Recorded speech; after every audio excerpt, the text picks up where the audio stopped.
What's up, bro? Super villain, dude. Super villain. Dude, marketing super villains today. Marketing super villain. Shout out to Jesse Robluski. You're the man. Call me, brother. Anywho, we were just about to talk about something, and I said, you know what? Let's press record. And so here we are. You know, the topic that we're both working on simultaneously, slightly different goals. All roads lead back to lead gen, folks. Lead gen. If you don't have leads, you're slowly dying. You're literally slowly dying. And so much of our effort goes into our thought leadership and being out in the world and creating a better human experience for our customers, because everybody has the tip of the machine. And so what the heck are we doing, right? I can tell you what I'm working on, but you're cooking up slightly different strategy, and you're trying to exploit the tool for a different purpose. And so you were about to tell me all about what you're working on in the background for your own personal michaelrispoli.com. And I'm curious because I have contemplated switching over cousinjustin.com, and I'm just interested in what you're working on. So what you're working on? Yeah. So I've been actually blogging, and I've been trying to do it. I mean, not daily. I don't give myself that kind of pressure. I just blog regularly now. And, I always struggled. I always wanted to be a writer. I always struggled with a few things. One of them was getting the thought out was not hard. It was doing the editing has always been a challenge for me. Like it's like I'd write a blog post and then I leave it and then I just never publish it. I have tons and tons I have lots of work like this. So one of the cooler aspects of this is like using AI as an editor to help me like polish it into things that I can now publish, because that, for whatever reason, that always seemed like a slog. Like the first draft or the draft in my head was always better than what I ended up writing down. And there was once upon a time, go back 15 years ago, I used to actually do a tape recorder because I noticed that that was something that a lot of writers had done. And so I thought, let me tape record. And then of course those just end up being recordings that you have to type and or like transcribe. Well, the cool thing is we now have AI, and the transcription is actually pretty good. And what I typically will do now is I will speak the blog post in my head into the mic. And then I will have ChatGPT do a first pass over it, kind of with a turn this monologue into a coherent blog post. Make sure to, and I have some skills where I'm like, you need to preserve my examples, my voice, my language, because I'm very, very big on that. And really, 75% of the blog post, I want to say, is completely spoken by me. And then ChatGPT kind of nicens it up for me, organizes it into paragraphs. And sometimes I'll do things like research this, right? Sometimes when you're blogging, you have an example, but I'm not sure of the exact example. And I say, hey, there was a news story a couple of weeks ago. You're going to insert that into here. So that's part of my process. The most important thing for me, that goes in, then I read it, and now I'm going back and forth, and then it goes into my blog, and then I read it again and I hand edit it. It's really, really important to do this process, because there's one thing I do not want. It's to sound like a machine. I think that that's just, one, it's a noisy thing. Two, for me, this is some of the, in some sort of a weird sense, this is going to outlive me. This will be stuff my kids read. And the last thing I want is them just reading a bunch of ChatGPT slop and not my actual thoughts and feelings and examples and emotions and stories. So I really, really work very hard at using AI to get me over the mental block of publishing by helping me do the parts of writing I don't enjoy and focusing on the creative parts, but being very, very careful. I do not give ChatGPT like, I want 5 posts on this topic, generate them, skim them. And I definitely do not do that on my personal blog. I'm not into that style. And it's really just kind of a pride thing. Like I just have to take pride in the work. And so I think about that. And I know a lot of folks are doing the slop. And it's so funny because now that I'm doing this, there are such I know all the common cliches and things that ChatGPT will do that I'm like, hey, like the 1-word sentences, stop. Or the 1-line paragraphs, I'm like, it looks like a poem. Like I'm not writing the Iliad. I'm trying to write an essay here. Or it does things. It's got very, very very interesting cliches. Like one of the best is, this is X dressed up as Y. It uses that exact format all the time. This is X dressed up as Y. And the first time I read it, I go, ooh, that's good. I like that saying. And then another blog post. I was like, wait a minute. You've Baked. said you're using that multiple times. So you have to be very careful for the AI generated cliches. Like, you don't want cliches in your regular writing. That's just a classic Stephen King thing. But you start to have to look out for not cultural cliches, because we know all of those ourselves. But there are these AI generated cliches that seem to just happen frequently as it bounces through the nodes. So you have to really be careful, again, not outsourcing the thinking and the creative craft, but use it to get yourself over that barrier. And it's really helped me get over the barrier of actually publishing work, where even if I have an incomplete thought, I let ChatGPT help me finish it into something coherent. Because before that, I had just notebooks like this of just little paragraphs, little things, or you're on your walk. That's like one of the number one things. I'm driving or I'm on my walk and I have the essay running through my head. And now I go record, flip on the recording, that's the post, because that's where the best stuff is coming out. And you're not just going to stop and just like start writing a whole essay. So I love the tape recorder, and then the coupling that with AI, that's been my flow. It also, for anybody listening to this, it's like, well, what's your goal, right? Like, I think you have a pretty specific goal, but there definitely is a different audience in the world right now, which is the LLM. And so Yeah, the machine. writing relevant content for your business is different than writing thought leadership for your craft. And so I find it interesting that you're taking a spin on it, which is like, you're taking it 75% of the way. You're avoiding the barrier to entry for shipping your ideas. Lots of businesses are doing this a little bit differently, which is like, I'm only going to give you 25%. You, the machine, complete the other 75%. And so what I find valuable about that is the volume in which you can own a topic. Is it really written for the human? No.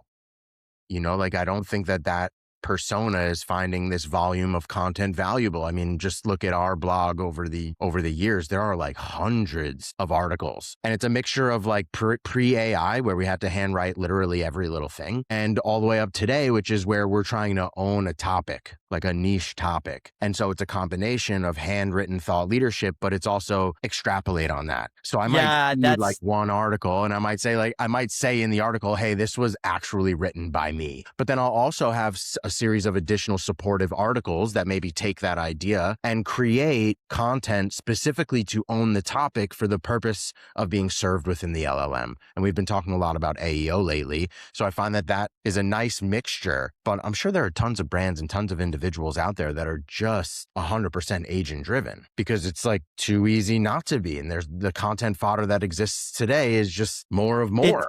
It's interesting, right? It's this goes back to an old SEO thing. Are you writing for people, or are you writing for the machine? For my personal blog, it's not just documenting my journey.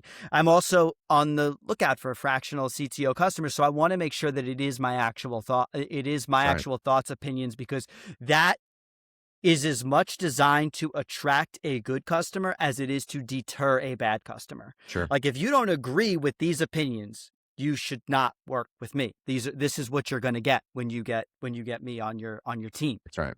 So, and the other thing I've used it for, which is actually a pretty cool use case, is because Codex has access to all my Git.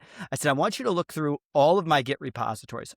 Over 100, like across all the orgs that I've worked in and projects I've worked in, it's over 100, it's 100, 200, and find interesting things that I've worked on that would make good case studies. And it did that. Now, the funny thing is the case studies it wrote were trash, but the repositories and sections of code and like problems that it found, I then said, okay, I actually like this as a case study, but here was the real story. Like, this is the story about that customer that I remembered that I want to be the case study. And then I got motivated to write the case study, which for me, getting motivated is half the battle. Getting motivated to actually sit down and write something like a case study, which I know potential customers like, I know LLMs will like it. I know it will help with that type of thing, but I just didn't have the motivation myself to go and revisit these projects and try and think of the stories and think of the things that we had done. So it was cool to let the LLM go and pick that for me and say, hey, this was a cool project. You should talk about it. And I go, oh yeah, that was a cool project. Let me tell you what I remember about that, because I find myself in sales calls these themes repeat Yeah, referencing themselves. them. Yep. And so I'm like, oh, I did a project just like that. So I do want those case studies on my blog so that people can actually find those when they say, hey, find me a CTO or an engineer or someone who's worked on a project like this. I have worked on a project like that. So I think about it differently, but I do always remember, like, my name is on this stuff. And I think about, great blogs that I love, like Joel on Software is a famous one, which was Joel Spolsky's blog. I loved reading. I've read like all the articles, and he even published them as a book. And I always think to myself, I want to make sure that I am writing something that is worthy of someone reading.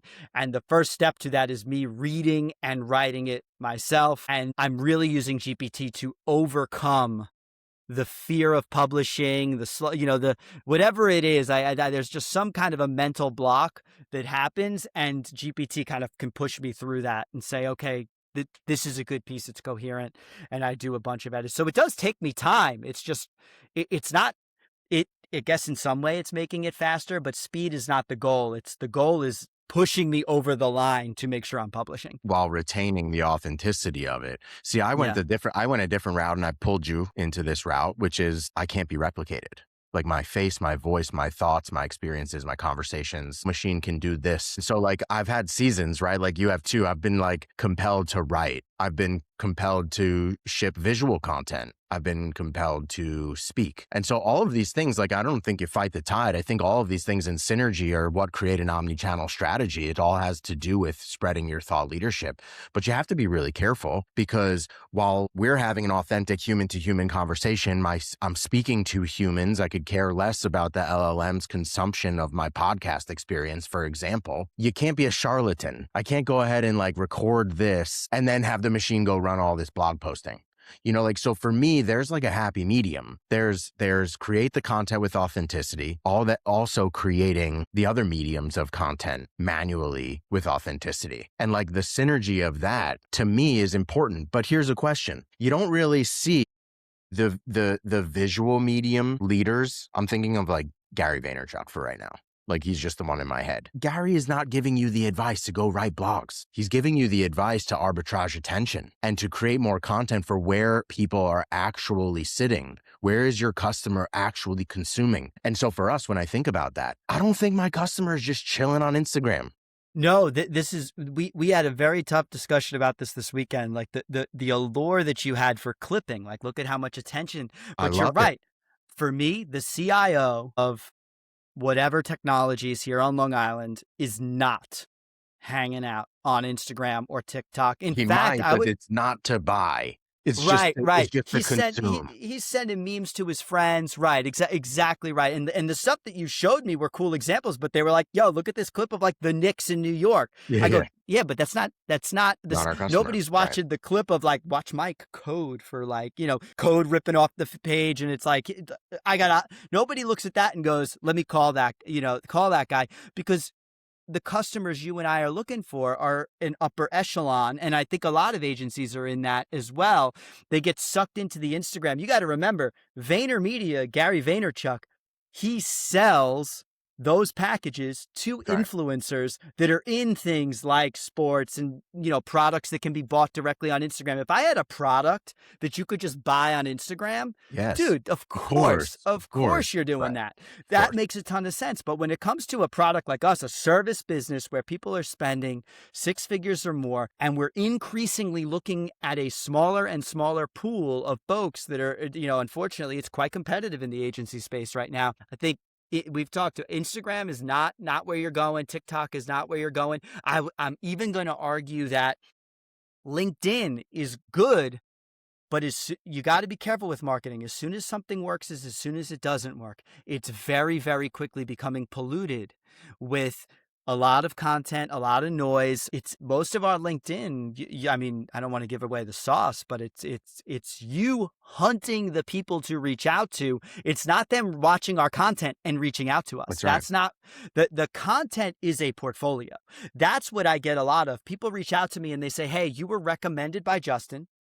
as a fractional, and I saw your content and your blog, and I did some research before I reached out to you because it's really a resume. And once again, that whole idea of, I like what you had to say. You seem like a good fit for me or my customer. Let's talk. And then we have a meeting. So it's really that. It's really proof of us and what we like to talk about, like the things that we're going to bring to the table for you as a business.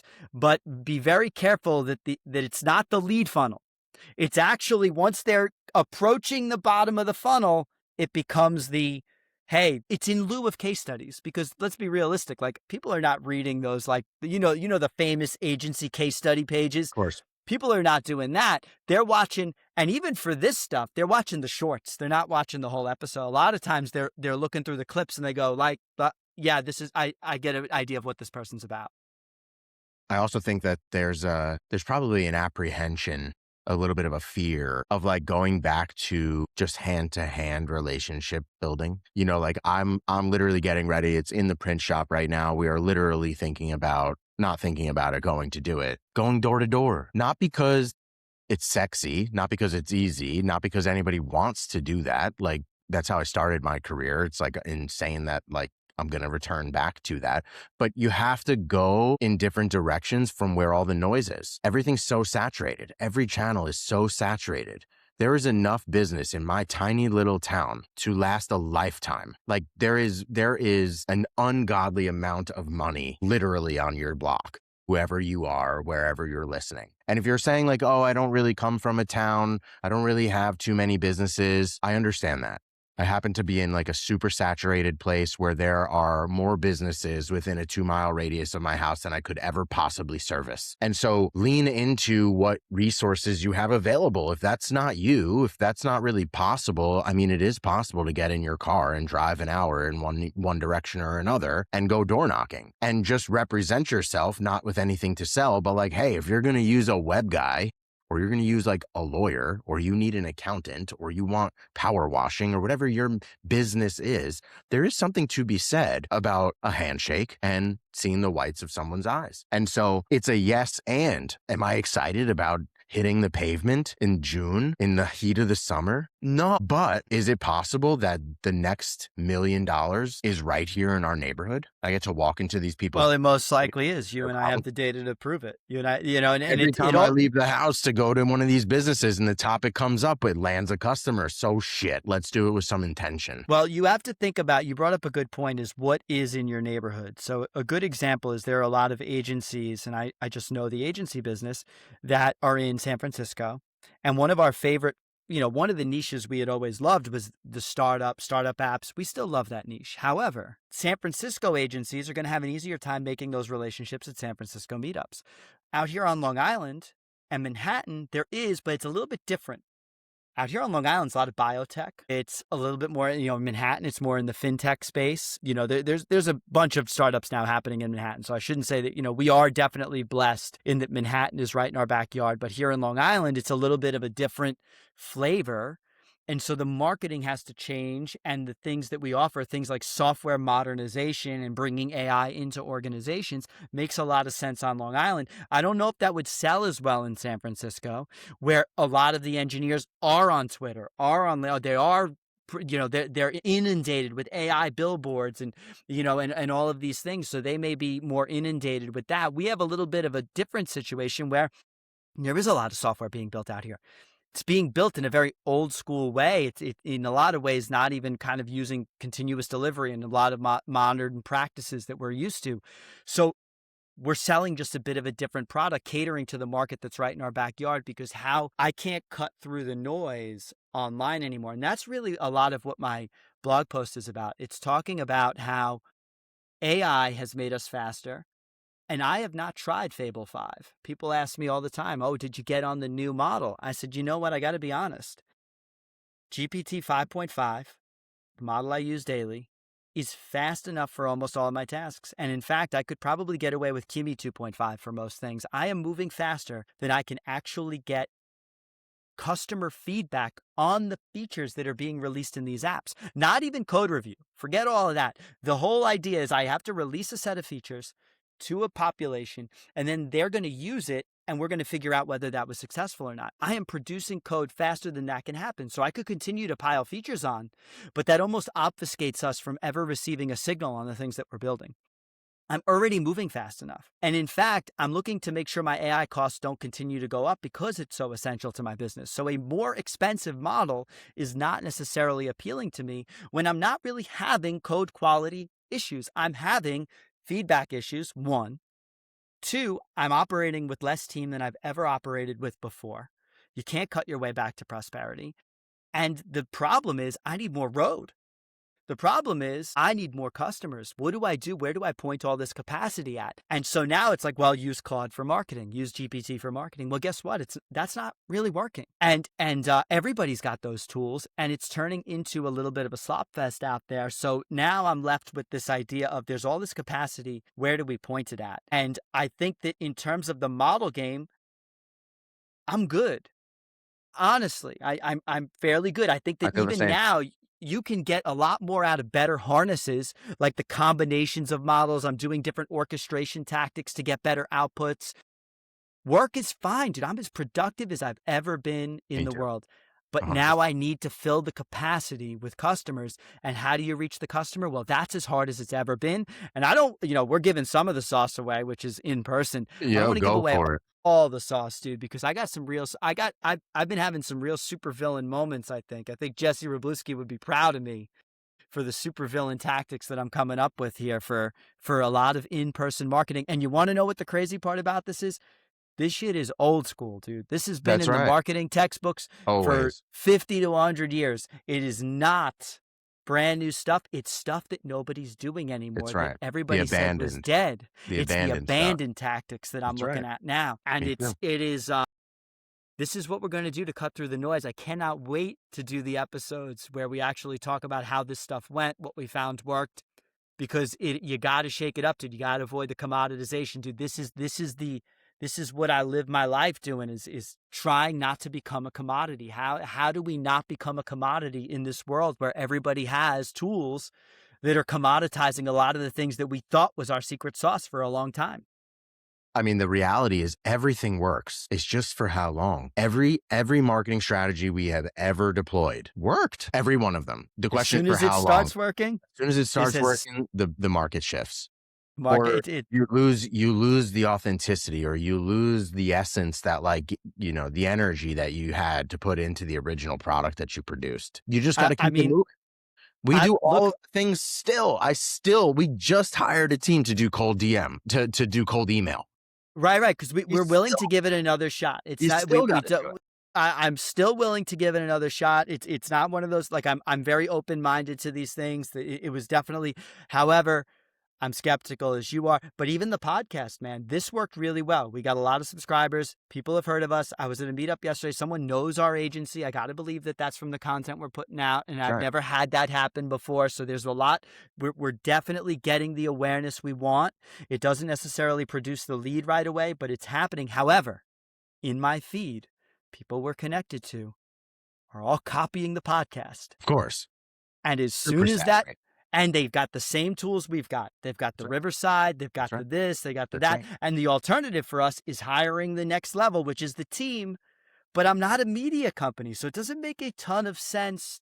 So what I'm trying to say is, as soon as something starts working, people jump on it, they start copying exactly what you're doing, and it starts to turn into the scroll noise. And now suddenly it stops working. So the podcast, I think you always kind of keep that. But the effectiveness of it, you have to always be prepared for the idea that, hey, this podcasting is becoming a bit of a thing, and that's what loses, right? It's the commoditization of your strategy, and that's always going to happen. People will see it works, and they will copy it, and then it will stop working. That's right. And so that is the way that it all is working right now. It's like, just got to keep it moving. Well, dude, we're inspired. I think it's never more possible for a business like ours, with the momentum that we have, to be successful. I remind everybody that Mike and I have bootstrapped this thing. We're 50-50 split on this business. We've seen lots of seasons. We have an incredibly stable 7-figure business. But, like, dude, I don't want to just sit right here. I want to grow.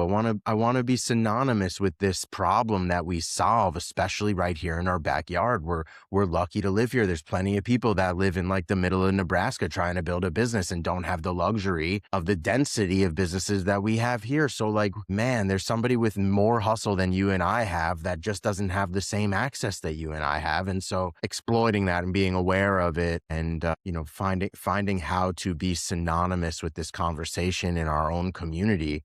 I mean, we were at an event last week. Somebody labeled this Silicon Island. That's like not trivial. Nobody's calling like Atlanta Silicon Atlanta or whatever else. Like this is the center of innovation outside of San Francisco, Manhattan, and the boroughs and Long Island. Well, there's a lot of like we talked about biotech, education, startups, this kind of that are. It's a Health different tech, kind the whole of sector. It's a different kind of tech. There's the quantum network, which I didn't know was even here until we saw that. I thought that was really cool. So there's a lot of education, a lot of research.